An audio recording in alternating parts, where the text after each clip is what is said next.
Okay, here's the first question. I'm going to start down here. The first question is as follows. Given the fact that we have an oil disaster in the Gulf of Mexico and the Kalamazoo River and Wall Street bankers who can't seem to do basic math, what should be the role of the federal government in regulating these industries?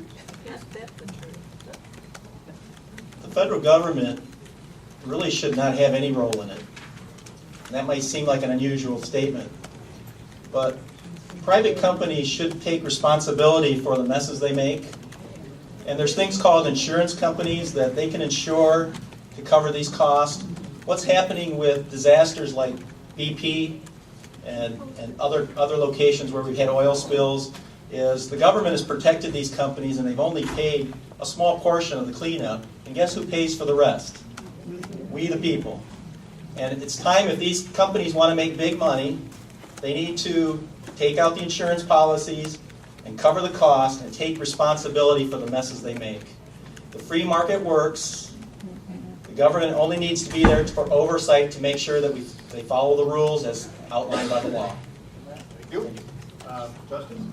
Well, the most important thing we can do is ensure that the regulations we have in place are actually followed. For example, in the BP oil spill, BP was given a pass that other companies were not given. And that's wrong. So we shouldn't have a government that's treating different companies differently. So let's enforce the regulations we have in place. Let's remember that the marketplace regulates people all the time. When companies do things that are wrong, especially in the modern era, that information becomes public. Nobody can get away with anything these days.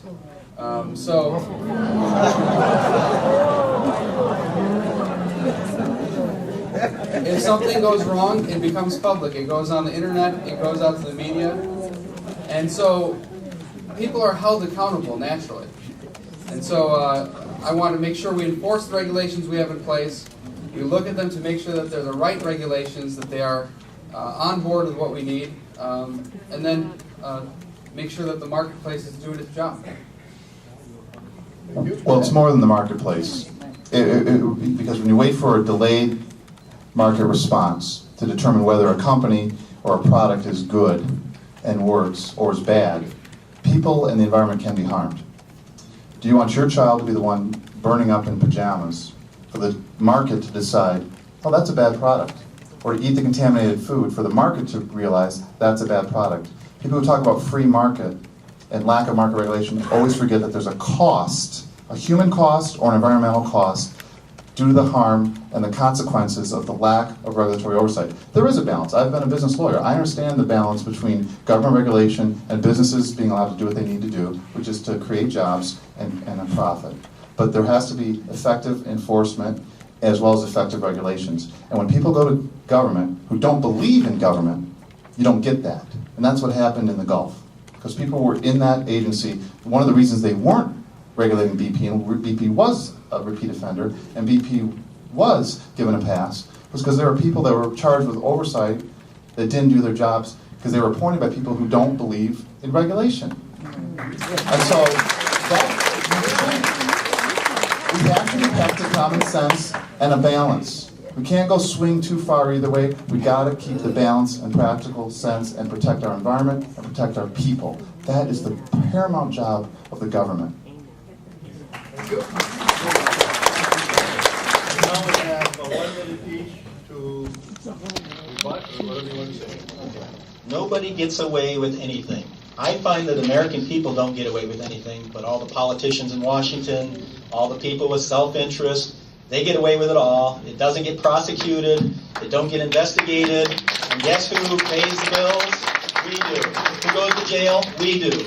I don't see too many of them going to jail for their actions, and that needs to change.